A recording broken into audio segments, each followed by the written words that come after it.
Malaki ang epekto ng nagdaang bagyo sa iba't ibang lugar kabilang na ang Cordillera. Sa kabila nito ay nananatili ang katatagan ng bawat isa.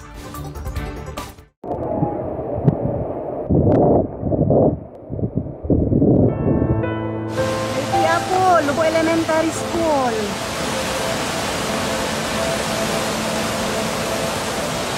Malakas na hampas ng hangin at matinding buhos ng ulan. Na tila ba nagngangalit ang kalikasan. Ilang bagyo na ang dumaan na sumubok sa katatagan ng mga taga-Cordillera. Bagyong sumira ng mga ari-arian, naglulot ng pagbaha, pagguho ng lupa at nag-iwan ng sugat na matagal maghilom. Gabi ng Linggo, Nobyembre 9, nang magsimulang maramdaman sa malaking bahagi ng Cordillera ang bagsik ng superbagyong si Uwan. Dahil sa tindi ng hangin, nabuwala ang mga puno at natumba ang mga poste ng kuryente. Nagkaroon ng malawakang power interruption. Dahil sa tindi ng lakas ng ulan, umapaw ang mga ilog. Marami ring silid-aralan ang nasira. Naitala ang malawakang pagbaha. Lumambot ang lupa at nagkaroon ng mga pagguho. Naisara ang ilang kalsada. Libo-libong pamilya ang lumikas. At higit na nakapanlulumo, ilang buhay ang nawala.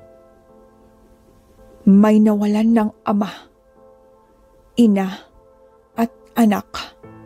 Mga paalala kung gaano kadelikado ang buhay sa panahon ng sakuna.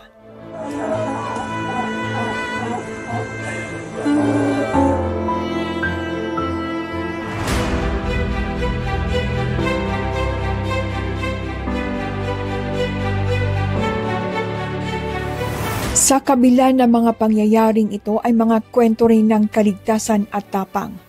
Mga taong nagtutulungan o ang binadang ng Cordillera. Mga kawani ng pamahalaan na nagtulungan upang mailikas ang mga apektado ng bagyo. Mabuksan ang mga saradong kalsada, malinisan ang mga debris. Mga linemen na sa gitna ng masungit na panahon ay sinikap maibalik ang supply ng kuryente. Hindi man masulat ang pangalan ng bawat isa. Kabilang sa kanila ang mga officials na sumisiguro na walang may iwang individual sa gitna ng panganib. Mga rescue volunteers kabilang na ang mga kinatawan ng iba't ibang sangay ng pamahalaan na hindi pa nakakauwi sa kanilang mga pamilya dahil abala sila sa pagliligtas ng buhay. Mga mamamayang tumanggap ng mga lumikas sa kanilang mga tahanan.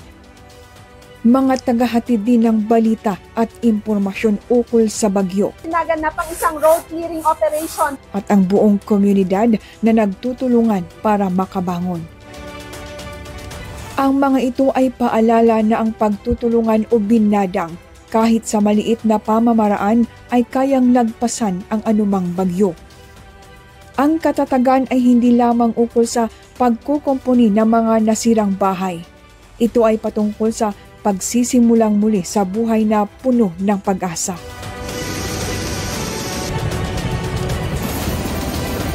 Ang katatagan ay isang pangako na anuman ang dumating na bagyo, mananatiling buhay ang pusong Pilipino.